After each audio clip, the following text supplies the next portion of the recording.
Mientras me traen acompañado a 12 expositoras, entonces vamos abriendo la sesión de tarde. Yo sé que el manejo de las reuniones de la tarde en todos los seminarios son las más difíciles, porque hay que luchar con los efectos de la cultura que se hace para el almuerzo, que muchas veces los asistentes tienen que hacer algunos huertas, hacer cosas, y otras veces para tratar de dejar atrás el sopor que genera el almuerzo y venir después de haber descansado el tiempo inicial. Entonces yo creo que es sabio ese tiempo que se dio para iniciar la sesión de la tarde.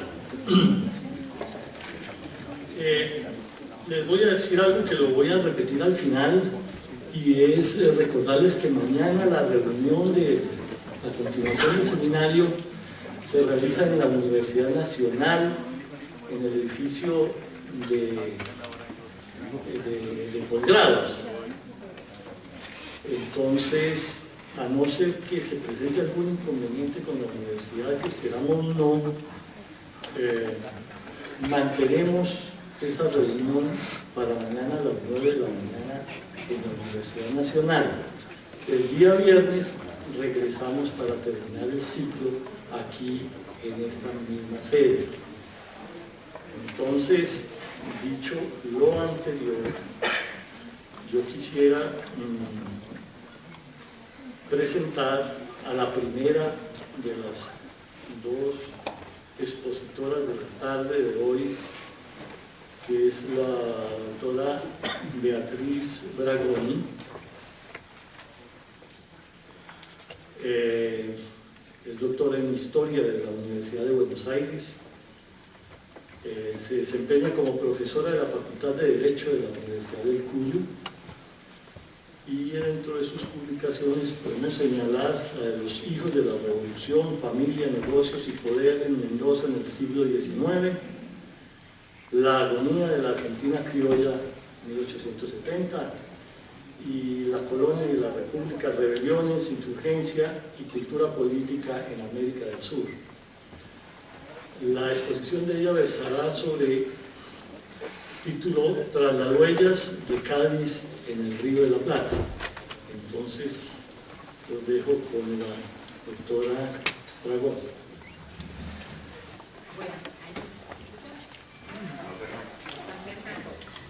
Ahí, ¿se escucha mejor? Bueno, fenómeno.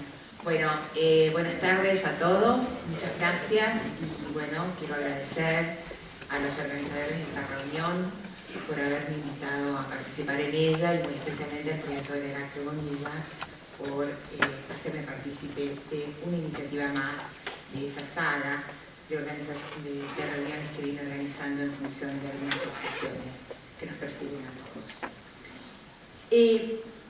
Voy a combinar mi exposición, una parte voy a sujetarme a la lectura y en otras partes no, y confío en que el caso rioplatense y los principales núcleos que he seleccionado para esta oportunidad contribuyan al debate que los organizadores nos han propuesto. La historiografía sobre el Río de la Plata revolucionario no ha dejado de subrayar la anodina respuesta que dieron los contemporáneos al debate gaditano, y también ha señalado las resonancias del constitucionalismo liberal en el conglomerado doctrinario y el entramado normativo con el que el gobierno revolucionario con sede en Buenos Aires pretendió dotar de bases constitucionales al emprendimiento soberano inaugurado con la Revolución de 1810. Vale destacar que las narrativas decimonónicas o nacionalistas, organizadas todas bajo el supuesto del mito de origen, entendió esa relación en términos problemáticos o cuando más dudosos, en cuanto comprometía la naturaleza fundacional de los ensayos institucionales nacidos al abrigo de las revoluciones liberales, y si bien hubo quienes hicieron de la cautela la forma predominante para distanciar cualquier filiación teórica o doctrinaria, hubo otros, como Joaquín B. González, que hacia el momento del centenario de 1810 que no dudaron en postular la incidencia del acervo constitucionalista hispánico, al menos hasta el experimento constituyente en el Río de la Plata de 1819. Fueron especialmente los historiadores del derecho, la mayoría de ellos imbuidos o reconciliados con la tradición hispánica y católica, los que subrayaron la gravitación gaditana en el magma institucional definido comúnmente como derecho patrio. Esto es, el manojo de innovaciones políticas que entre la destitución del virrey Cisneros y su reemplazo por la Junta Patriótica en 1810 y el colapso de las Provincias Unidas de Sudamérica en 1820 pretendieron gestionar no solo la crisis de autoridad disparada con la vacatio legis, sino sentar la legitimidad del nuevo poder.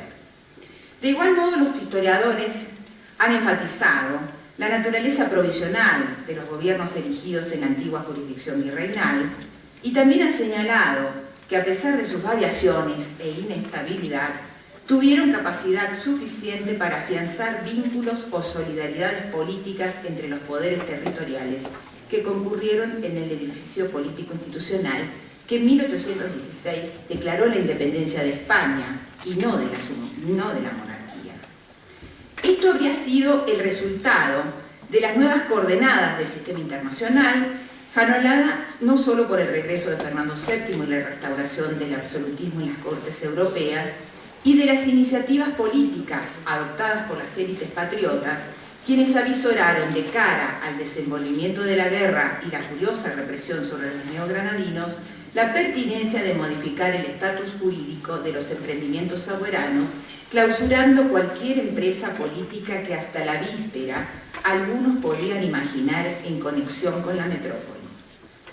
El giro de 1816, en rigor, aunque sepultó la ambivalencia o la ambigüedad con la que algunos habían imaginado desde el 10, no suponía ninguna novedad en cuanto el Congreso Soberano del 16 reeditaba y actualizaba el mandato que asambleas anteriores había dejado en suspenso, poniendo en evidencia, entre otras cosas, aquello que Marcela Ternavasio, una querida colega que estudia el Río de la Plata, metaforizó como los silencios.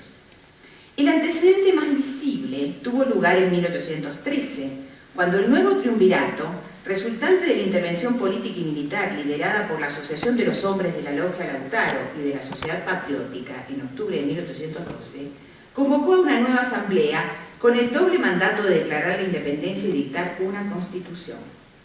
Pero ni la convocatoria, ni tampoco la independencia fueron en ese momento resueltos. Y resultaba tampoco esa situación escindida del momento gaditano, en cuanto, si bien el bastión insurgente o ese ejercicio de autogobierno no había aceptado los dictámenes de las autoridades erigidas en reemplazo del rey cautivo desde las jornadas patriotas del 10, las iniciativas políticas y el repertorio legal que emanarían de su seno mostrarían, sin contrastes, la sintonía de argumentaciones y concepciones que vigorizaron los instrumentos jurídicos inspirados en el magma del primer liberalismo, de aquel primer liberalismo. Marcela Ternavasio ha destacado la manera en que la élite revolucionaria, afincada en Buenos Aires, entendió y puso en marcha los dispositivos institucionales destinados a gestionar el poder a través de la división de poderes. Y también ha postulado que si bien en el Río de la Plata la Carta Gaditana no tuvo vigencia, esa decisión no eximió a los contemporáneos de la gravitación del experimento gaditano, porque el dilema a resolver y las formas de concebir sus posibles resoluciones se enraizaban en un conglomerado sociocultural relativamente común. En efecto, el zócalo doctrinario conceptual, como guste llamarse, al que apelaron quienes en ambas orillas del Atlántico enfrentaron el dilema del trono vacío, había capitalizado buena parte del lenguaje político y constitucional inaugurado en el siglo XVIII. No obstante, las resoluciones concretas de quienes decidieron tomar el destino en sus manos, para recuperar aquella expresión de Quintana al propagar la convocatoria a las Cortes, habría de dar origen a diferentes interpretaciones y resoluciones políticas. Y en los últimos años podríamos convenir que la literatura iberoamericana nos ha proporcionado nuevas interpretaciones sobre ese trayecto intelectual, constitucional y político, y no creo necesario en esta oportunidad, en función de lo que queremos discutir, repasar ese nutrido repertorio de investigaciones que ilustran la variedad de experiencias políticas que en la completa geografía americana ilustra las interpretaciones y las acciones políticas afines o rivales. Destacaré tan solo que uno de los rasgos sobresalientes de los nuevos aportes ha puesto mayor énfasis en los puntos de contacto o en la supuesta afiliación entre Cádiz y los experimentos hispanoamericanos en sentido estricto. Por lo tanto, mi contribución se organiza en torno al mismo dilema, que para eso nos convocaron, aunque propone un acceso distinto al problema. Al considerar la evidente gravitación del derrotero metropolitano y gaditano como contrapunto de la experiencia política en el Río de la Plata. Naturalmente, el hecho de ocuparme de un espacio donde la Constitución del 12 no tuvo vigencia habilita per se un argumento de este tipo. No obstante, mis inquietudes transitan por otros carriles y se detienen particularmente en reflexionar sobre un problema que fue central a todas las élites hispanoamericanas. Esto es, las formas de concebir el poder y de gestionarlo en un proceso revolucionario que conduce de alguna manera a reflexionar no solo en torno a las filiaciones doctrinarias, ideológicas, etcétera, y sus direcciones, sino en las tensiones mismas entre las concepciones políticas y las resoluciones prácticas que debieron enfrentar esos grupos patriotas al momento de resolver la crisis. El otro punto que me resulta interesante destacar, entonces, sobre la base de esta problemática, se desglosa en dos frentes, y es así como está organizada mi contribución a esta reunión. Por una parte, la primera parte de la ponencia la he destinado a revisar la traducción local, o en otras palabras, el selectivo repertorio de argumentaciones utilizado por la élite revolucionaria de Buenos Aires al momento de reservar para sí la interpretación exclusiva de la reversión de derechos soberanos en los territorios bajo la jurisdicción virreinal, o los que aspiraba a controlar. ¿Y es por qué? Porque esto revela la aspiración y la convicción de esa élite revolucionaria de pensar los términos de reversión de derechos y de representación en igualdad con el trayecto gaditano y no subordinado a él. La otra cara de la ponencia, la otra parte de la ponencia, la he reservado a analizar los proyectos institucionales que bajo formas unificadoras o federativas intentaron dotar de bases constitucionales las precarias comunidades políticas resultantes del colapso imperial y la guerra de revolución.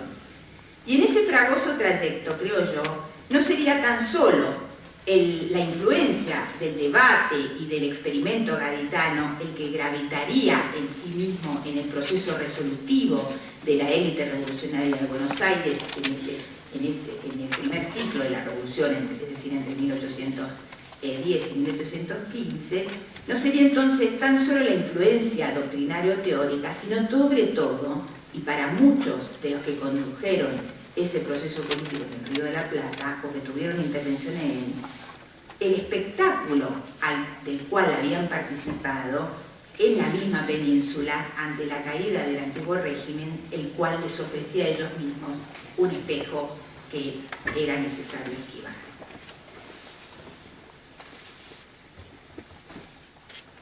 Como les anticipé,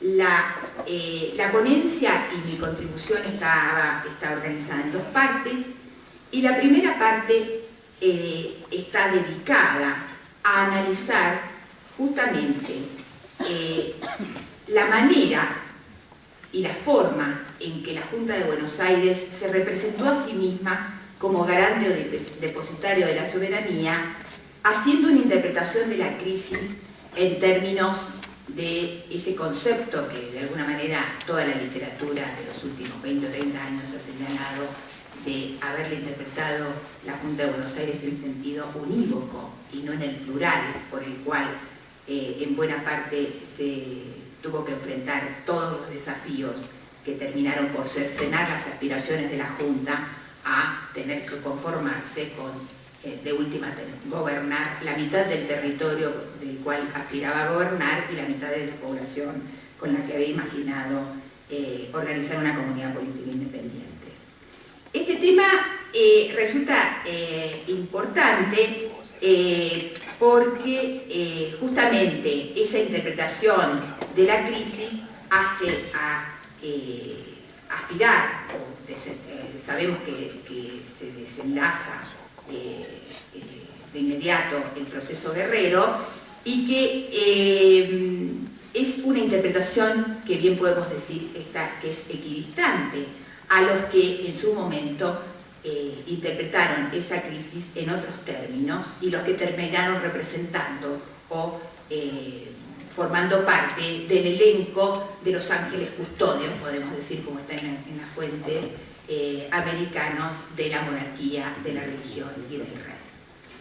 En su momento, José María Portillo planteó que si bien el proyecto constitucional gaditano tenía que ver con una interpretación y con un intento de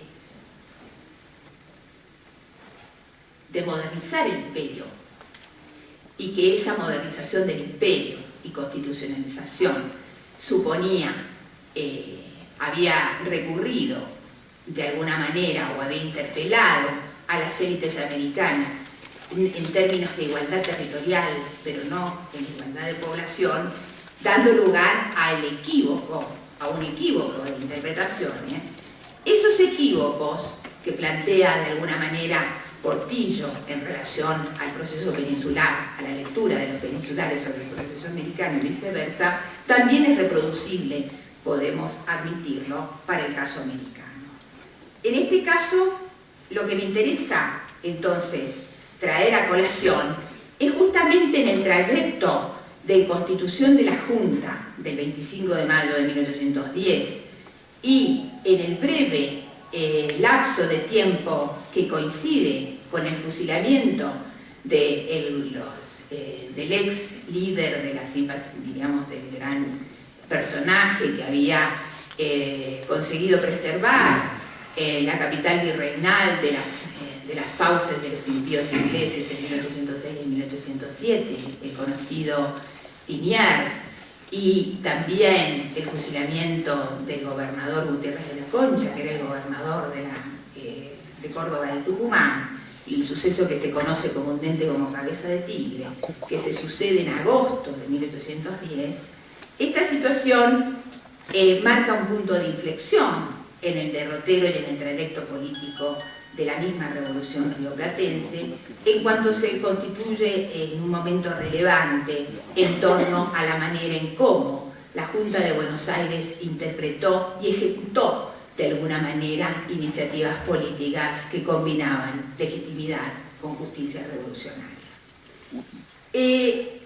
Es interesante revelar esas inflexiones, sobre todo cuando nos atenemos a las diferentes maneras de interpretar la soberanía, la representación y la resolución de la crisis. Y me parece oportuno traer a colación justamente la interpretación de Francisco de Paula Sanz, en ese momento gobernador de Potosí, cuando en respuesta al todavía que sobrevivía Liniers, escribía en estos términos sobre la resolución porteña.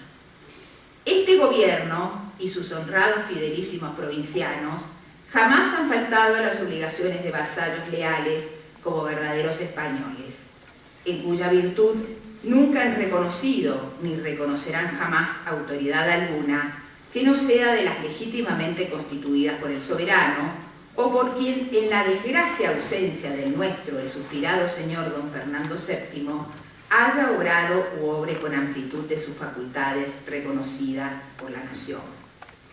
En un principio del derecho público de toda monarquía, el de que el que gobierno cualquier estado de un soberano ausente, pregonero o enfermo, es un verdadero regente de ellos a nombre de su monarca, y por consiguiente que la falta de obediencia a estos tan autorizados representantes, o por un particular o por un pueblo, es tan criminal y tan acreedor al propio ejemplar castigo como si fuese cometida directamente al propio soberano. Este es el delito que ha cometido esa desgraciada ciudad de Buenos Aires en la actualidad con la deposición del mando a que han obligado a vuestra excelencia, sustituyendo a su alta autoridad la de una junta subversiva que con título de provisional se dispone o prepara a la instalación de otra general o suprema en estas partes. Cierro cita. Para el intendente potosino, lo resuelto en Buenos Aires era inaceptable, aunque no sorprendente. A su juicio, el procedimiento utilizado para sustraer la autoridad del virrey Cisneros, se lo digo porque ustedes no tienen por qué saber cómo se llama el virrey, reconocía una afiliación no demasiado extensa que se remontaba a 1807, cuando el segundo éxito sobre los ingleses en la capital virreinal terminó por licuar la precaria autoridad del marqués de Sobremonte. Pero si bien se trataba de una opinión semejante a la que años después pronunciaría el mismo Abascal en su famosa memoria de gobierno, su objeción se explayó en el supuesto político que justificó el cambio de mando, que no era otro el de considerar la caducidad de la autoridad del virrey por haber caducado en la península la Junta Central que la había nombrado. Sanz catalogó el argumento como un sofisma, es decir, como una argucia destinada a justificar la desobediencia a quien había sido electo por una junta representativa del propio monarca y que había sido reconocida por toda la nación, entre comillas. A su juicio y en sintonía con el idioma político auspiciado por el debate gaditano, la representación de América en la regencia constataba que era parte integral de la España y sobre el concepto de inalterable unión con la madre patria. Y esa convicción le hacía concluir que aun cuando subsistiese un solo pueblo en ella, constante por nuestro soberano, libre del enemigo y residente en él una autoridad representativa de la nación, jamás se separaban de ella este ni los demás continentes americanos, en la esperanza siempre de que con su auxilio y su socorro podrían restaurar las demás en la península. Cierro cita. Ese diagnóstico radical sobre la intencionalidad política de la iniciativa disparada en la capital virreinal exigía entonces para estos custodios del orden monárquico y peninsular adoptar medidas de extrema urgencia, por lo que la pirámide de poder potosina dispuso no solo el desconocimiento de la autoridad de Buenos Aires, a la cual se remitía desde el 76, sino la subordinación a Lima y a su virrey de Abascal, consagrado a esa altura como el ángel tutelar, de acuerdo a las palabras de Paula Sanz, de los sentimientos fidelísimos del rey y de total inseparabilidad de la madre patria y el supremo gobierno que allí se adopte. Pero esa interpretación justamente era equidistante, obviamente, al de la Junta de Buenos Aires, porque si tomamos en cuenta el argumento utilizado por los miembros de la Junta en su versión más radical, Mariano Bonero, o en su versión más atemperada o conservadora, si ustedes quieren, de Saavedra, que fueron ambos los que firmaron el dictamen del fusilamiento, de los que se habían osado reprender y reprimir el movimiento de Buenos Aires desde Córdoba, para ellos la Junta no solo esgrimió que el castigo a estos sujetos se imponía porque habían desconocido el derecho de los pueblos, sino que también en ese manifiesto adujeron que el delito era mayor porque comprometía a magistrados y autoridades que habían violado la fidelidad que deben a la confianza pública a las leyes constitutivas de sus empleos. En consecuencia, no podía haber ningún indulto para ellos. Pero el argumento que utiliza en el manifiesto es mucho más rico al momento de evaluar, en definitiva, cuál era la aspiración de la Junta. Y la aspiración de la Junta, en definitiva, era no solamente la aspiración, sino la interpretación de la Junta era de haberse puesto en un plano de igualdad con lo que había ocurrido en la misma península, cuando la Junta Central, ¿no es cierto?, se había formado en ausencia del rey, habiendo precipitado un sistema de asociación unido y que por eso la Junta había emulado el modelo de las que se habían formado en España y, al igual que las formadas en España, tenía facultades no solo para conformar la misma Junta en sí misma, sino también para separar a los magistrados, siguiendo los pasos de los tumultos populares que habían depuesto y ajusticiado en la península a una playa de capitanes generales en aquellas atribuladas jornadas de 1808. Esa equiparación, entonces, que colocaba en un plano de igualdad las resoluciones políticas adoptadas en ambas orillas del Atlántico, por cierto, no constituyó uno de los argumentos más difundidos en la completa geografía hispánica, y también iría acompañado de otras argumentaciones en ese famoso manifiesto de la Junta al momento de ejemplificar de qué manera se consideraba intérprete exclusiva de la vacancia y de la soberanía revertida, y al mismo tiempo intérprete exclusiva de un sentimiento patriótico y de la justicia revolucionaria que inauguraba a partir de entonces. La segunda parte de la ponencia la he reservado, como les anticipé, a lo que he titulado Provincias de Plata y la unidad del régimen.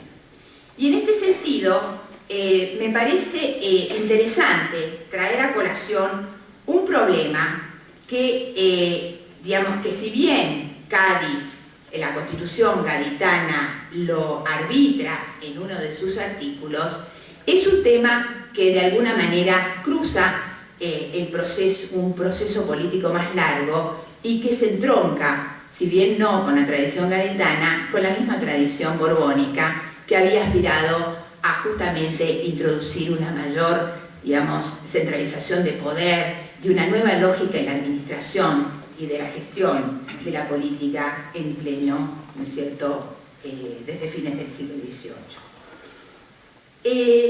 Esa combinación que de alguna manera está vigente en uno de los artículos, ¿no es cierto?, de la Constitución de Cádiz, que combina participación y representación territorial con concentración política y centralización política sobre la base, diríamos, de la representación de las diputaciones y el nombramiento de gobernadores o de funcionarios por parte del rey o del poder central. Me parece importante reparar en este asunto en función de algunos problemas que viene señalado la historiografía en torno a que es un tema clave del devenir y de la gestión del poder y de la concepción del poder en el proceso revolucionario en el Río de la Plata, y no tan solo en el Río de la Plata.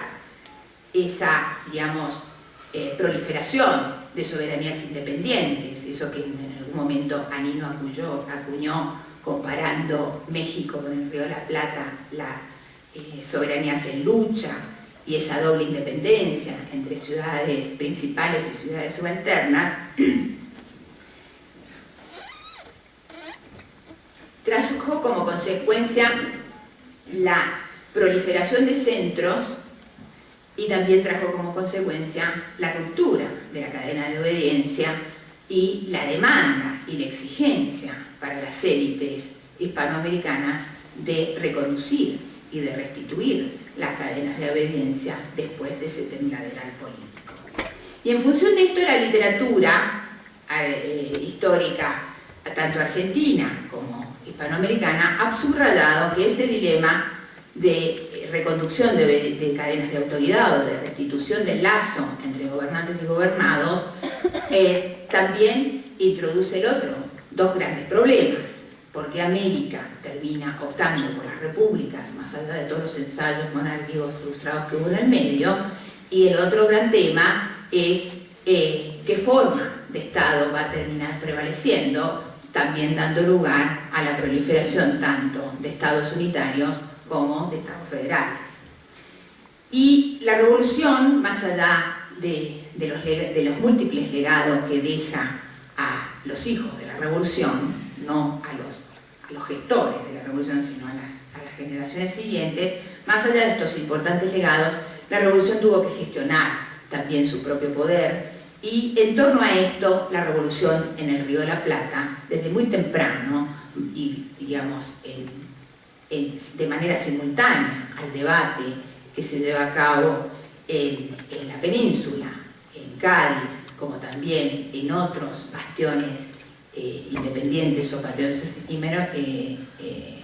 hispanoamericanos, ensaya o lleva a cabo un proceso de ensayo y error en donde pululan una serie de reglamentaciones y de estatutos destinados a gestionar el poder y que transitan y que alternan entre procesos más federales, si ustedes quieren, o confederativos, a procesos, digamos, o a experimentos del régimen de unidad. Las Provincias Unidas del Río de la Plata se erigieron entre 1810 y 1820 en el régimen de unidad.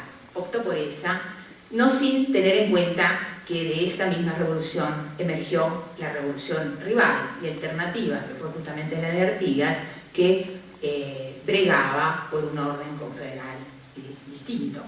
De todas maneras, digamos, es el ensayo, digamos, y tratar de entender por qué las Provincias Unidas adoptaron el régimen de unidad y reconocer su recorrido, por lo menos a mí me invita a subrayar algunas cuestiones que me resultan más interesantes para compartir con ustedes. Una es que una primera reside en que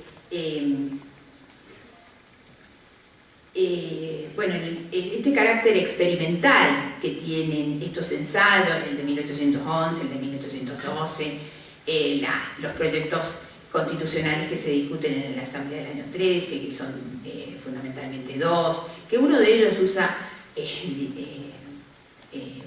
el concepto, digamos, el vocablo de prefecto, ¿no?, que remite a una afinación francesa, digamos, muy rápidamente. El del 15, el del 17 y finalmente la Constitución del 19 arbitran la alquimia y tratan de formular la mixtura entre centralización política y representación territorial. Esto podemos decir, bueno, ¿es subsidiario de Cádiz? Yo creo que no necesariamente es directamente subsidiario de Cádiz, sino que tanto Cádiz como este tejido institucional está mostrando de alguna manera un tema que también viene, si ustedes quieren, de fines del siglo XVIII, porque ese era el objetivo también de los Borbones, ¿no?, de alguna manera. No por la vía representativa, pero sí recordemos con Vicente Fidel López, que es uno de los historiadores argentinos fundacionales del siglo XIX, que también estaba prevista una dimensión representativa en el ámbito de Cabildo y que de alguna manera eso es lo que hacía muy difícil que América hispánica pudiera seguir el camino de las colonias norteamericanas. De todas maneras, a mí me parece importante, diríamos, transitar este camino, indagar por esta vía, porque los ejercicios de centralización política no eran, diríamos, un elemento caprichoso para los hombres que conducían las Provincias Unidas en ese momento. No era caprichoso en la medida en que lo pensaban, no solamente por una tradición doctrinaria y en lo que habían, digamos, y en una cultura política en la cual habían abrevado, sino también en la experiencia concreta que muchos de ellos tuvieron justamente en la misma península. En 1812, cuando llegan algunos oficiales americanos y se enrolan en el gobierno revolucionario de Buenos Aires, algunos con contrato militar, como José de San Martín, justamente no solamente habían participado del debate en cafés, en tertulias, en sociedades secretas, sino que habían visto el desempeño de la regencia y de las cortes en Cádiz, y en más de un caso y en más de una oportunidad testimoniaron en contra de no querer reproducir esa situación, ¿no? Por lo tanto, para ellos, y como se queda demostrado en el proceso de concentración de poder y en la centralización política por la que bregan y que se manifiesta, por ejemplo, en la conformación de un poder ejecutivo unipersonal, ya en 1813 y 1814, y en evitar cualquier tipo de gobierno colegiado, está asentado en un concepto de orden político y de restauración del orden político que está en las antípodas de lo que ellos llamaban anarquía. Y anarquía junto con los actores de esa anarquía, que para ellos eran los anarquistas y que para ellos eran los federalistas, es decir, Artigas para San Martín, como para Pueyrredón, como para O'Higgins, era un problema, ¿no? Y también José Miguel Carrera, que era un líder chileno rival, que enseguida Lucrecia seguramente nos enseñará mucho al respecto, también era visto como un problema, y decir problema en ese momento utilizaban el vocablo de monstruo, ¿no? El tema, para ir cerrando mi participación, es que esta, digamos, convicción política en torno a que la manera de gestionar la revolución y de gobernarla es por la vía de la concentración del poder y no de compartir el poder, ¿no? de entenderlo en términos representativos de los pueblos más amplios, es lo que también digamos, hace entendible por qué digamos, el formato monárquico va a ser una apuesta por la cual los directoriales entre 1815 y 1820, y por eso los directoriales que dirigen las provincias unidas del Río de la Plata van a terminar fracasando, son derrotados y las provincias unidas desaparecen como entidad política en el Río de la Plata. Esa monarquía constitucional para ellos era la única posible. El debate, bueno, sobre esto también hay bastante escrito, falta mucho todavía por conocer, pero me parecía interesante traerles a colación que esa convicción estaba bastante acentuada entre la élite letrada de Buenos Aires en el marco del Congreso soberano que sesionó entre 1816 y 1820, y que tanto San Martín como Manuel Belgrano eran fervientes defensores de la monarquía constitucional. San Martín después lo comprobamos, ¿no es cierto?, cuando en su actuación pública en Lima. Belgrano estaba absolutamente convencido que los republicanistas habían perdido la batalla en 1817. Belgrano dijo en ese momento, en un documento que reprodujo Mitre allá lejos de hace tiempo, ¿no? Han perdido casi totalmente el campo los del republicanismo. Nuestro pensamiento cunde, agrada a todos convencidos que es el único remedio de la unión. Se dividen las opiniones entre los incas y los borbones. Cierro cita.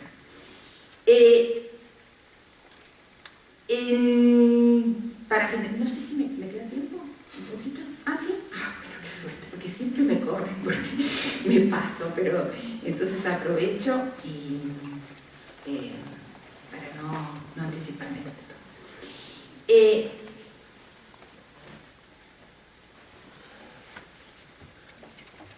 Bueno, esta opinión a favor del monarquismo, de todas maneras, no cuajó demasiado, no tuvo, digamos, consenso suficiente como para traducirse en un texto constitucional que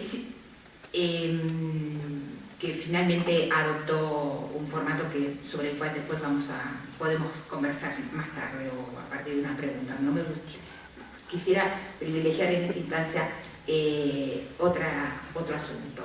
¿Por qué? Porque el derrotero constitucional de las Provincias Unidas, ensayado bajo la custodia del ejército que había contribuido a restaurar la libertad en Chile, luego de los éxitos militares de Chacabuco en el 17 y de Maipú en el 18, si bien exhibió la rivalidad entre quienes ideaban diversas proyecciones monárquicas y quienes advertían sus límites por juzgarlos inaceptables para los pueblos, entre comillas pueblos, diseñó una nueva ingeniería institucional y política, destinada a sostener la unidad del régimen bajo la confianza, cito, que todo era mejor que la anarquía. Al respecto, el reglamento provisional de 1817 precisó mecanismos de selección del personal político de las provincias. Los gobernadores serían elegidos por el director sobre la base de una terna elevada por los electores. Ratificó la expansión de la práctica del sufragio en ciudades y campañas e introdujo reglamentaciones en materia militar, disponiendo la subordinación de las milicias cívicas a las jefaturas políticas y guerreras. Pero la vuelta de tuerca a favor de la centralización, si bien restringía la participación de los cabildos o ayuntamientos, tal como lo había prescripto la normativa sancionada por las instituciones que habían resuelto la crisis de 1815, la cual no había satisfecho la opinión de buena parte de los hombres de la logia por entender que cercenaban las atribuciones del Ejecutivo. En una carta que cursó en uno de esos años, Tomás Guido, que fue un personaje muy importante de la revolución en el Río de la Plata, un funcionario de los gobiernos directoriales que luego también cumplió funciones en Chile y cumplió también funciones en Lima y después terminó refugiado en el gobierno de Rosas, ¿no? En una carta que cursó entonces Guido advertía las limitaciones en estos términos. Cito: llegó el reglamento del 17, tan suspirado, pero ojalá la discusión hubiese durado eternamente. He visto algunas secciones por encima, y especialmente las que se refieren a facultades del Poder Ejecutivo. Y no solo creo su contexto inconciliable con la rápida y uniforme dirección de todos los negocios, sino que me parece adecuado para trabar todo de tal modo que al fin resulte un caos funesto. Cierro cita.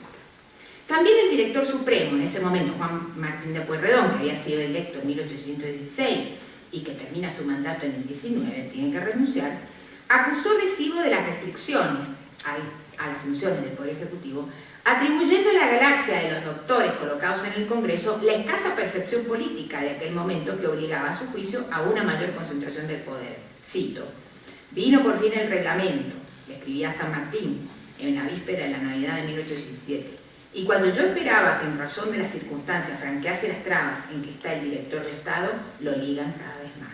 Cierro cita. Para cuando el frente de guerra en el litoral había sumado a la lucha del activismo, la invasión portuguesa a la banda oriental y a la furiosa propaganda dirigida contra los directoriales por parte del campeón de la inmigración chilena contrario a O'Higgins, José Miguel Carrera, los hombres de la logia que estaban en el poder, léase Pueyrredón, San Martín, O'Higgins del otro lado, etcétera, etcétera, cuestionaban que el Congreso hubiera fortalecido sus facultades legislativas atribuyéndose potestades ejecutivas y constituyentes. Pero la disconformidad de estos actores me conduce a proponer un último motivo de reflexión, que con esto voy a terminar mi exposición, que apunta a problematizar la naturaleza y funcionamiento concreto del poder en el Río de la Plata en el contexto de indeterminación del formato político a edificar ante el enigma del sujeto de soberanía, como ha propuesto también otra colega Noemí Goldman, y de la también indefinida separación o división de poderes. Se trata del tema de las facultades extraordinarias, un recurso que aún hoy late, ¿no es cierto?, está presente en varias constituciones latinoamericanas.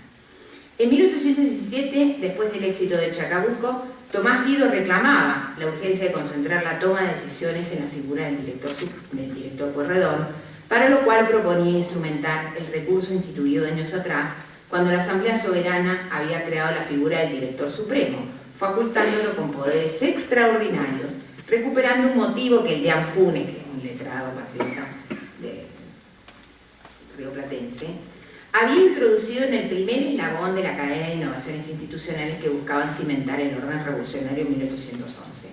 Naturalmente, esa convicción guardaba sintonía con la nueva agenda pública. Cuando el gobierno había estampado en el famoso manifiesto del 1 de agosto de 1816, atribuido al doctor Juan José Paso, el fin de la revolución, principio en el orden.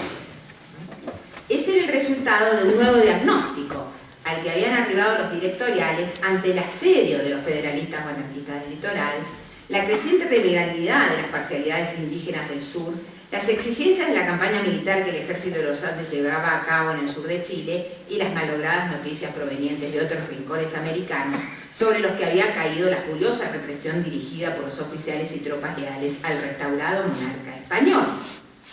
De cara entonces a ese atribulado contexto, y como ya anticipamos, quienes vieron frustrada la posibilidad de entronizar a algún príncipe europeo o americano con el fin de coaligar el sistema americano independiente, el ejercicio práctico o empírico del poder traccionó a favor de dotar de mayores atribuciones al director o al ejecutivo. En suma, el problema nos conduce a una ambigua y selectiva genealogía política que, abrevando en la tradición clásica en la que el príncipe que hasta la víspera había referido al rey, resolvió el poder supremo a través de una fórmula secularizadora que aceptaba, trayendo a colación una voz de Monteagudo de 1812, al dictador. Al respecto, el editor de Mártir o Libre, el 29 de marzo de 1812, publicaba en Buenos Aires, cito: yo no encuentro sino dos arbitrios: declarar la independencia y soberanía o nombrar un dictador que responda de nuestra libertad, obrando con la plenitud de poder que exijan las circunstancias. En torno a ello, finalizo, no ha de resultar sorprendente, entonces, visualizar en la experiencia política posterior de las provincias desunidas, ya argentinas, y aquí interpelo al gran maestro José Carlos Querabonte, la vigencia de ese recurso de excepción en la institucionalización de los poderes provinciales, el cual suministró un marco legal al poder unipersonal de la flamante república que jalonará el siglo XIX argentino. Muchas gracias.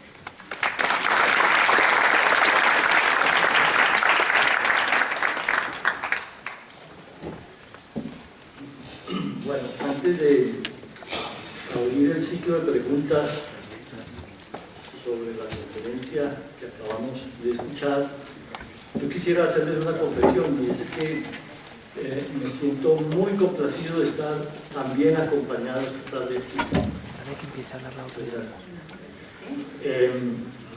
Bueno, ahora vamos a hacer una pregunta para después tenemos unos 15 minutos para que después, como hicimos esta mañana, ustedes puedan participar haciendo preguntas a la profesora Dragón. Desde el Río de la Plata, desde el Virreinato del Río de la Plata hasta, digamos, la Nueva España, de un extremo a otro de América, hayan jurado la Constitución o no la hayan jurado, se generaron muchos cuerpos nuevos administrativos políticos en las aspiraciones de un cambio de sociedad, mayor o menor, dependiendo de las circunstancias y de los lugares. Todos empezaron a hablar de nación, de patria, de pueblos. Y la verdad es que bajo ese amparo cometieron las mismas atrocidades que venía cometiendo la corona española con los súbditos americanos. Ahorcamientos, fusilamientos, etcétera, etcétera. Cuando la propia Constitución, jurada o no, pero sí conocida por todos, hablaba del derecho a la propiedad, del derecho a la no tortura, del respeto a la persona. Entonces, nosotros sí sabemos que la Constitución no habla del derecho a la vida. Y todo esto me lleva, para concluir mi pregunta, a una anécdota de una de las guerras civiles del fin de siglo en Colombia, donde uno de los jefes liberales del Alto Magdalena, llamado Ramón Marín, conocido como el Negro Marín, cogió a un prisionero que era un funcionario del gobierno, no era un militar. Lo cogió prisionero y todos sus segundos le insistían en que tenía que fusilarlo. Y él, que era analfabeta, aunque sabía firmar, porque era más importante saber firmar que saber leer y escribir, les contesta a ellos: pero señores, ustedes me piden que lo fusile. Hace 15 días cogieron a Antonio Bragante, que era un amigo nuestro, que tampoco estaba metido en la guerra, y lo fusilaron. Entonces díganme ustedes cuál es la diferencia, decía él.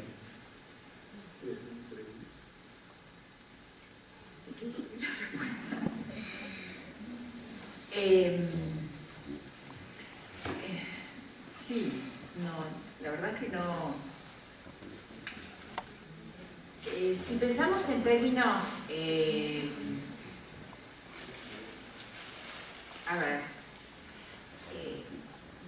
no me parece que sea un camino fecundo para reflexionar, como hoy dijo George Lomé, ¿no?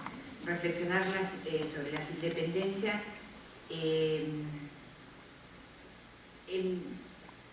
Prefiero elegir el camino de la reflexión y eludir por el momento el tema del juicio y comparación en función de experiencias políticas que son distintas, ¿no?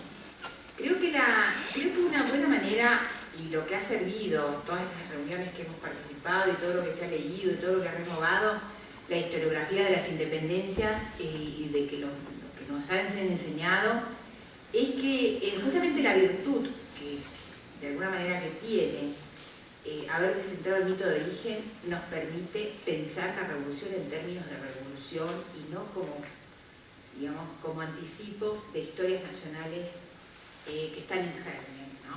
De luchas que después se van a... la especificidad del proceso revolucionario, por lo menos en el Río de la Plata, no me habilita por el momento a decir si fue más o menos, digamos, cuánto se ganó en términos de convivencia política en relación al viejo orden colonial y lo que esos hombres imaginaron como el nuevo orden. ¿Sí? Porque con un planteo, digamos, con una pregunta de esa naturaleza hasta hoy podríamos decir, bueno, hasta qué punto las sociedades latinoamericanas son más o menos justas de lo que fueron cuando no eran independientes, ¿no? Porque, digamos, las desigualdades y bueno, las contradicciones y las paradojas que tiene la vida social, bueno, tienen largas duraciones como duraciones muy breves. Yo creo que evidentemente la revolución instala, digamos, una doble vertiente, y como todo proceso político de invención, que hoy justamente la representación de Goya, que haya representado la alegoría, mostraba, ¿no? La revolución supone un tiempo distinto, esos actores se representaron a sí mismos como y se vieron a sí mismos como partícipes de una era nueva, y también tuvieron que aceptar, digamos, así como depositaron grandes promesas en esos proyectos políticos, también tuvieron que aceptar sus rotundos fracasos. Bueno, hoy hablábamos con Lucrecia sobre el tema de la fabricación de los héroes, y justamente si uno revisa la vida y esos trayectos, en realidad la mayoría, todos murieron fuera de y tuvieron que ser repatriados, y los procesos de repatriación supusieron intensos, digamos, maquinarias ideológicas, políticas, institucionales, para colocarlos en la cabeza de los panteones nacionales.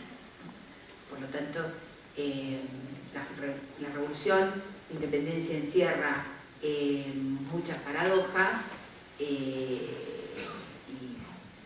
y me parece que ese es el sendero que los historiadores de la revolución y la independencia han asumido en los últimos tiempos.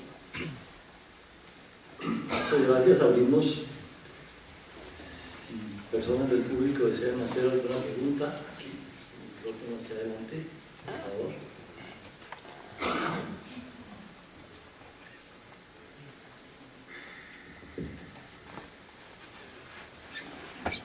Buenas tardes, profesora. Hola, ¿qué tal?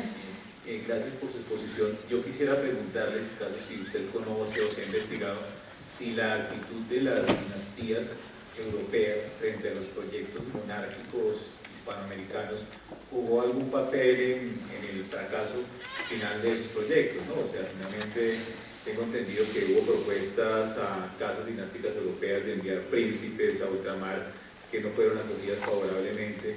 Y no sé si eso se ha historiado, si se ha repensado el tema de no es que el paradigma republicano se impusiera automáticamente, sino hubo también ciertos casos de fatiga de material, por decirlo de algún modo. Sí, bueno, gestiones hubo, y lo que, por lo menos lo que yo he podido apreciar con literatura toda, editada en 1950, porque sobre eso todavía no se ha indagado mucho más en función de esto que vos decís, digamos, la adopción del republicanismo inhibió por mucho tiempo esto, ¿no? Por lo menos el último historiador que revisó ese tema de los proyectos monárquicos en el Río de la Plata se llama Joaquín Pérez, que es de la Universidad de La Plata, ¿no? Que en ese momento se llamaba Universidad de Vaperón, ¿no? Y justamente ahí revisa la competencia de proyectos monárquicos, ¿no? De esas. Y ahí, bueno, también lo que uno aprende es que entre los directoriales tampoco habían opiniones uniformes, ¿no? Porque si pensamos, Pueyrredón era digamos, por su filiación familiar y porque había estado, prefería a un príncipe francés y sus gestiones iban dirigidas hacia eso. San Martín era más partidario de un protectorado británico, ¿no? Pero en eso fue fiel hasta el final. Después habían otros que bregaban por instalar uno de la corte portuguesa, que la tenía más cerca, que era el infante Sebastián. Y uno lo mira a la distancia y puede imaginarse, si uno conoce la Argentina y conoce el río, digamos, se imagina, a partir de conocer la Argentina, lo que era el Río de la Plata revolucionario, digamos, las proyecciones imaginarias de esas dirigencias realmente resultan muy cautivantes, ¿no? Fascinantes en cuanto podían pensar que esa era la salida institucional. Pero sí, hay algún material reunido. Después, la discusión del monarquismo está restituida muy bien por la historiografía de los años 50, es decir, la prensa está, los ejemplares de la prensa están editados, es decir, el material está disponible y es un tema que está instalado en la agenda, por lo menos en nuestra agenda de investigación de los que hacemos del temprano siglo XIX. Está instalado. Esto forma parte de los caminos que estamos transitando, ¿no? Porque nos dedicamos a este periodo. Desde diferentes lugares, ¿no? Porque hay gente que viene, digamos, de la historia política y conceptual, hay otros que venimos de la historia política y de la historia social de la política, si vos querés. Pero hay un consenso en torno a que esto hay que pensarlo y hay que elaborar nuevas hipótesis en torno a esto, por el beneficio de lo que yo recién decía, ¿no? El descentramiento del mito de origen a mí me parece que es fundamental para pensar digamos, la formación de estas comunidades políticas sin nacionalismos consolidados, ¿no? Y yo creo que esa es la beta que nos ha permitido esta renovación y creo que nos aligera para pensar sobre todos los posibles itinerarios políticos sin necesidad, digamos, de hacer ejercicios contrafactuales, ¿no? De imaginarse qué hubiera pasado si no hubiera pasado lo que pasó. No, sino de ser sensibles a las posibilidades, a los trayectos políticos en función de esto. Y a también a interpretar mejor las modificaciones de los actores, ¿no? Es decir, cómo cambian ellos mismos en ese ciclo revolucionario. Sí. Yo estoy pensando en ¿Alguna otra pregunta? Acá el señor. Sí. Bueno, ya. Sí. Ya le llevan el micrófono.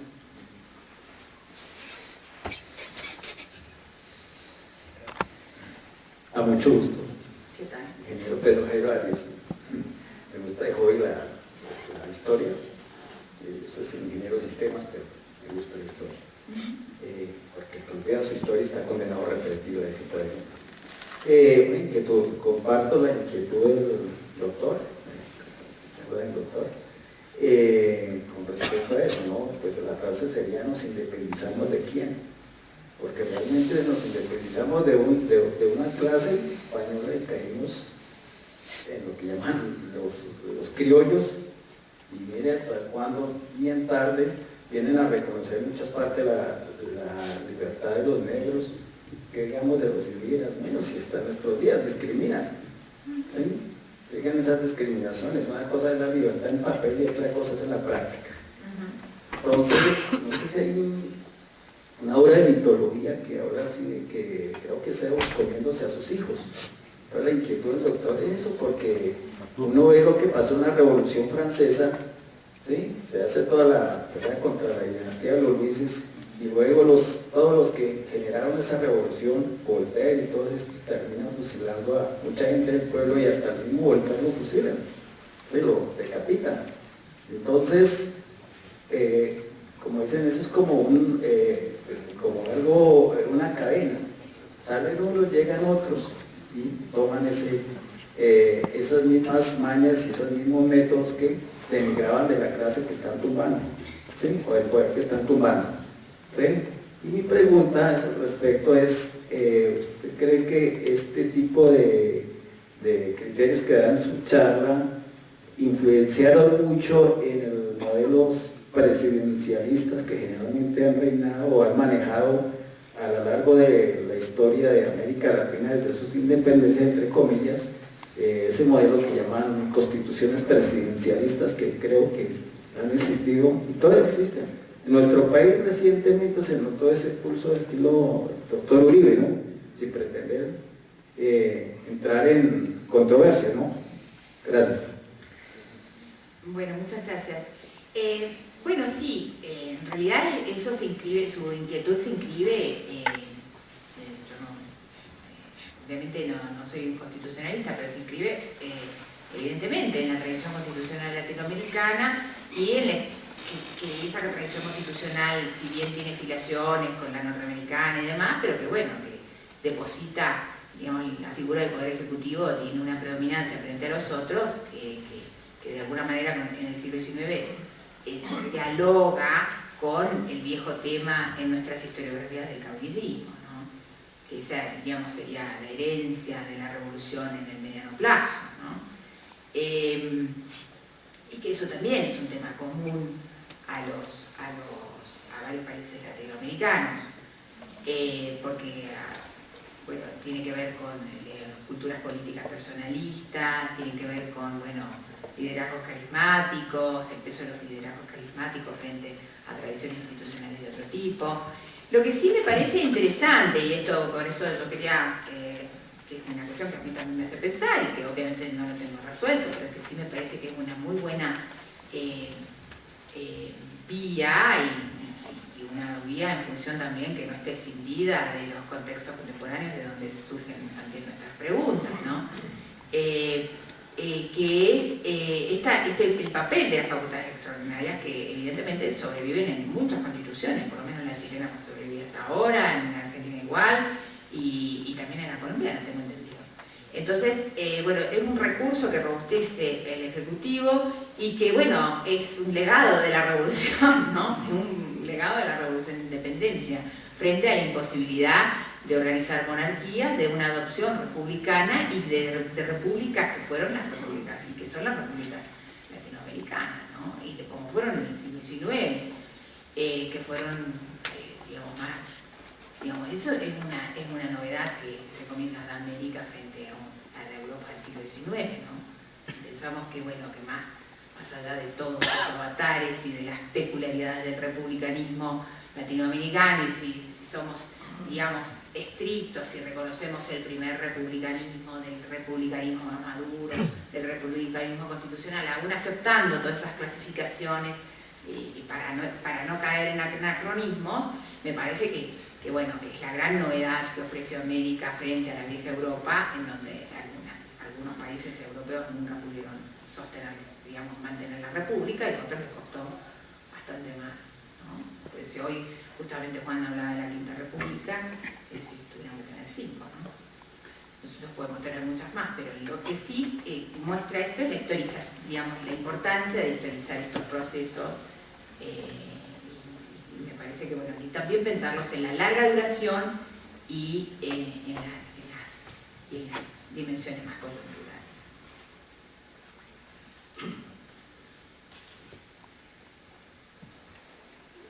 Última pregunta. Bien. Beatriz, ha quedado claro en tu exposición, digamos, a propósito de lo de esta mañana, el carácter muy limitado, incluso prácticamente inexistente, de la influencia de la Constitución de Cádiz en estos experimentos constitucionales en la Ciudad de La Plata. Yo quisiera, por ejemplo, plantear un inquietud que se sale un poquitico del tema, si la puedes completar o ampliar, que me llama la atención, si nos pudieras ilustrar un poco más del carácter, digamos, de la disputa federal centralista No te entendí bien, perdón. Del carácter de la disputa entre el federalismo y el centralismo en Argentina, concretamente en Mar del Plata, y en relación también con otros elementos que me parece que se contrasta con el caso nuestro, ¿no? Esa disputa en el caso nuestro estuvo muy mediada, aparte de las peleas entre las élites, estuvo muy mediada también por la comprensión geopolítica del conflicto. Personajes como Nariño, como Bolívar, tienen claro que la única manera de resistir una reconquista española es un gobierno fuerte, con una posibilidad militar fuerte. A eso no le juega a Torres, pagó eso claramente aquí en la Plaza Bolívar, y te la muestran allá, donde lo fusilaron. Entonces, si se pudiera completar eso, si eso amenaza o no, creo que no es el caso de las provincias de Mar del Plata, el tema militar tan acuciante, entre esa disputa entre federalismo y centralismo. Y ligado a eso, un punto que me llama la atención en la relación evidente entre San Martín y O'Higgins, es el momento en que hay como una comprensión o no de un proyecto continental. ¿Qué me parece? El proyecto continental, en los términos bolivarianos, es el que disiparía cualquier ilusión de un protectorado de alguna corona o alguna monarquía europea, incluso mucho más después de la caída de Napoleón y de la restauración, la reacción francesa, digamos, con el ingreso de Viena, todo lo que eso significa. Bueno, muchísimas gracias, muy interesante. Bueno, trataré de responder a tus inquietudes. El fenómeno federalismo, digamos, a mí me parece que en el trayecto revolucionario late y está presente y se manifiesta políticamente esta tensión entre federal o confederativo y concentración de poder al interior de la misma revolución, ¿no? Es decir, en la misma revolución dispara esa doble opción en donde, digamos, las formas de interpretación de la gestión del poder en ese momento y de la representación en última instancia permite, digamos, la rivalidad entre estas dos cuestiones, ¿no? No se trata de que el federalismo o esas formas federales o esas reivindicaciones federales del periodo revolucionario son las idénticas a las que después van a caracterizar el siglo XIX argentino. No. Porque algunos historiadores advierten, y yo creo que bien, porque la verdad es que se lo ponían como opositores, pero en realidad el tema confederal, ese vocablo también remite a cualquier tipo de liga, en donde no es que lo federal supone la adopción del modelo norteamericano tal como venía escrito en el papel, sino que lo confederal tiene la dificultad también de, como si yo te dijera, los recaudos que hay que tomar con la palabra independencia entre 1808 y 1812, ¿no? Es decir, confederal no siempre está usado remitiendo a el modelo norteamericano, sino que refiere muchas veces a toda forma de liga o de confederación, que puede incluir la última que vos decís, bajo una forma monárquica, que no es la republicana. En el caso de en el Río de la Plata, la formulación, diríamos, federativa, temprana, que es la de Artigas y la que se discute en la Asamblea, la que no dejan discutir en la Asamblea del año 13, es la que resulta inaceptable para ese régimen de la Unión, y es la que termina organizando, de alguna manera, sin constitución, lo que se llama el Protectorado de los Pueblos Libres, que lideró Artigas hasta el año 15, ¿no? De todas maneras, me parece que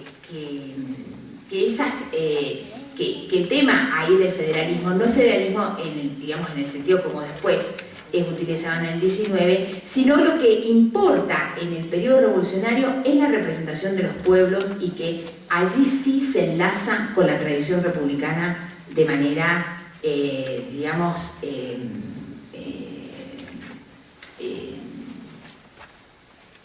no se corre más de ahí, ¿no?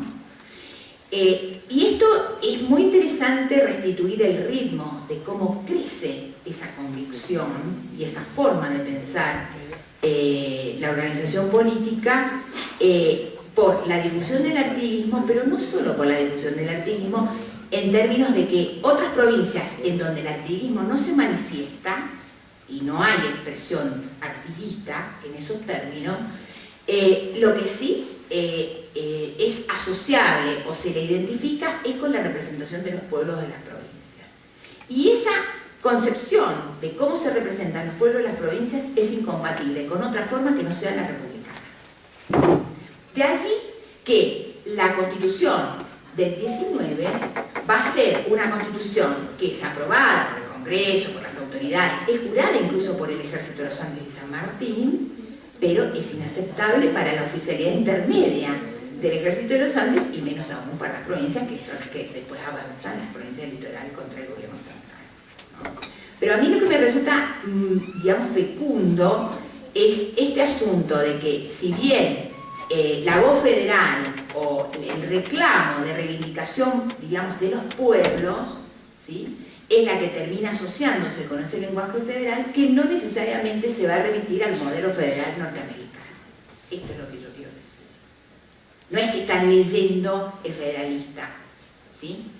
No es que la cuestión viene por el federalista, sino que viene por esa tradición, si vos querés, hispánica, te guste o no te guste, pero que tenía que ver con cómo se pensaba la reversión de la soberanía y cómo la soberanía había proliferado.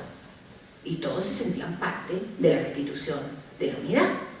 Porque ese es el tema. Artigas se pelea con Buenos Aires, pero porque quiere formar parte, no porque quiere hacer otra cosa.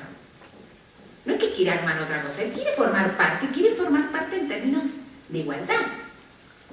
Entonces ahí me parece que es fecundo pensar en la tradición, diríamos, política, ¿no?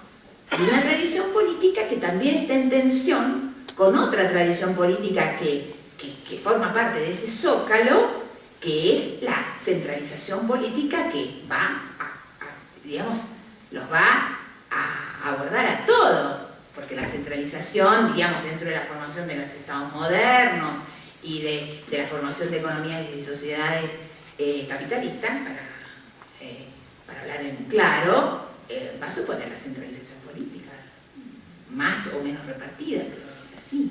Es decir, más allá de la voluntad particular de cada uno, eso va a estar.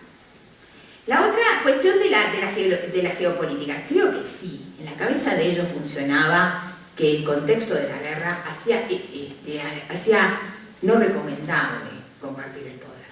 Yo por eso traje a colación ese testimonio de Guido para no insistir con San Martín, pero San Martín es contundente en las cartas que escribe, ¿no? Es contundente, dice, bueno, aparte que lo de San Martín realmente es interesante, y no como dice Joaquín, no es que duermo con San Martín, pero es muy interesante porque justamente San Martín es gobernador intendente de Cuyo, desde el año 14. El tipo gestiona el poder en esa gobernación perdida, que eran 3 ciudades muy insignificantes dentro de la órbita imperial, obviamente, y lo van a hacer en el marco de las Provincias Unidas, ¿no? Entonces, pero lo interesante de esa gestión política es que él advierte que ante digamos, el desmadre de los emprendimientos patriotas en el contexto de América del Sur y ante la amenaza inminente, si llegaba la expedición, si llegaba, dice, miren, aquí hay que sostener a la capital, cueste lo que cueste, porque si cae la capital, es el centro de todos nuestros recursos para sostener la revolución. Muchos dicen, no, hace una defensa provincial y la soberanía provincial, etcétera, etcétera. No, yo creo que es erróneo, que es equívoco. Él interpreta que el centro revolucionario debe ser preservado y el centro revolucionario es la revolución con sede en Buenos Aires, pero para él la revolución no es tan solo un territorio, ¿tá? Y en función de eso sostiene el gobierno y discrimina el funcionario del gobierno de la autoridad de ese centro político. Pero sí, creo como vos, que el tema geopolítico está presente en ellos, no sé si después, pero de todas maneras para San Martín, como para otros actores de ese momento, la federación era inaceptable. Él dice, cualquier instancia federativa es un delirio. Si las Provincias Unidas buscan, y por eso le escribe a Artigas no le responde, obviamente, pero le escribe a Artigas, quiere gestionar para que eso disminuya. Le dice, mire, lo importante es el sistema de unión. No podemos hacer una revolución sin unión entre las provincias. Y no podemos darnos el lujo de hacer una federación porque no somos Norteamérica. No tenemos sus labores, no tenemos sus cualidades, no tenemos sus costumbres, no tenemos su educación, no tenemos sus prácticas. América es otra cosa. Yo creo como vos que el tema del protectorado es un tema que amerita ser, yo no sé, bueno, mejor ustedes lo tienen más estudiado. Nosotros no, digamos, en la historiografía rioplatense, tanto el protectorado de Artigas como otros protectorados que salieron después en el periodo independiente, como el de Heredia, en Tucumán y demás, no es algo que ha tenido una atención que merece esa formación política como resultado de la revolución, ¿no? Como un formato político que sale del laboratorio de la revolución. Puede ser, bueno, por filiación, bueno, lo más sencillo es irse a la tradición republicana clásica, pero me parece que es de irse demasiado lejos. Yo creo que habría que indagar algunas cuestiones, y creo que en eso, no sé, a lo mejor puedo ser muy usada, pero la manera en que cuando Napoleón arma el imperio, lo que utilizaba eran protectorados y utilizaba la anexión. Y bueno, y eso, no sé, yo creo que hay que indagar mucho sobre ese punto. Y en torno al proyecto continental, me parece que evidentemente la forma confederativa fue imaginada por ellos bajo ese formato, pero que también, por lo menos en el caso que yo más conozco, el sanmartiniano, tienen que... Es también una cuestión, creo que en algún punto se dan cuenta que tiene una dimensión más retórica que práctica concreta, ¿no? Pero no te podría decir mucho más al respecto, pero creo que tiene mucho de retórico también. ¿Por qué es mucho de retórico en ellos? Digamos, yo pienso en los libertadores, ¿no? Porque los cuadros intermedios de la oficialidad tienen otra percepción de la política y de la organización política. Y en el caso de en el Río de la Plata, cuando justamente se desmadra en las Provincias Unidas en el 20, los actores claves de ese desmadre no solamente están en el descabezamiento de los ejércitos y de las autoridades de las provincias, sino también en los cuadros intermedios que refutan a los que toman las decisiones haber insistido con la monarquía. O'Higgins tiene muchos problemas en Chile al respecto cuando manda enviados al Congreso de la Chapelle, y a San Martín tiene que enfrentar desafíos importantes como el de la cera, ¿no? Que bueno, que eso, si querés, después lo conversamos en otro momento para no postergar más esto. Bueno, muchas gracias.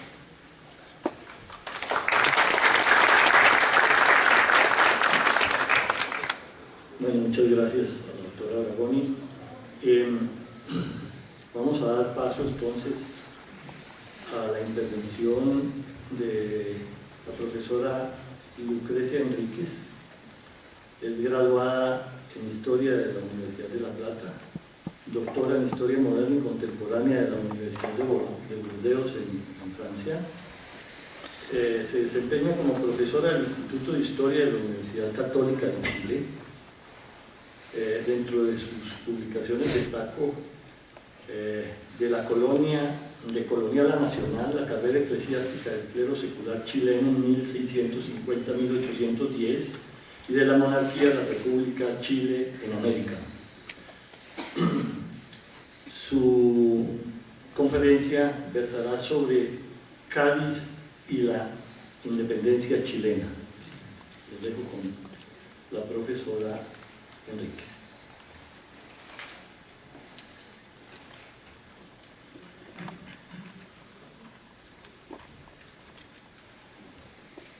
Muchísimas gracias. No puedo dejar de